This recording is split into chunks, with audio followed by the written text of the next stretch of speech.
નમસ્કાર મિત્રો, આજકાલ ઘણા બધા લોકો કહે છે 30 વર્ષની ઉંમર પછી થાકી ગયા, સ્કિન ડલ થવા લાગી છે. પરંતુ રિયાલિટી એ છે કે શરીર અંદરથી વીક થવા લાગે છે. જો તમે પણ 30 વર્ષની ઉંમર પછી જુવાન રહેવા માંગતા હોય, તમારી સ્કિનની હેલ્થ જાળવી રાખવા માંગતા હોય, તો આ 5 ફૂડ તમારી થાળીમાં અવશ્ય ટ્રાય કરો. પહેલું છે આમળા. આમળા એ વિટામિન સી અને એન્ટીઓક્સિડન્ટનો ભરપૂર સ્ત્રોત છે. આયુર્વેદમાં આચાર્ય ચરક ઋષિએ આમળાને યૌવનત્વ જાળવવા માટેની સૌથી બેસ્ટ ઔષધ જણાવી છે. આમળા એ તમારી સ્કિનની હેલ્થ માટે ખૂબ જરૂરી છે, હેરની હેલ્થ માટે પણ ખૂબ જરૂરી છે તથા ઇમ્યુનિટી વધારવા માટે પણ ખૂબ જ ઉપયોગી બને છે.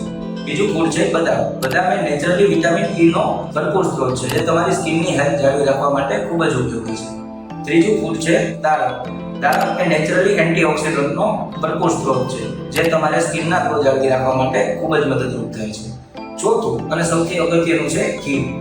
ઘીને આયુર્વેદમાં ઘૃતમ સ્વર વર્ણ પ્રસાદનમ કહેવામાં આવ્યું છે, એટલે કે તે તમારા સ્વર અને વર્ણને ખૂબ જ સારા રાખે છે. ઘી એ તમારા શરીરની અંદરની ગરમી ઘટાડવામાં પણ મદદરૂપ થાય છે તથા ઘણા ચામડીના રોગોમાં પણ ખૂબ જ ફાયદાકારક છે.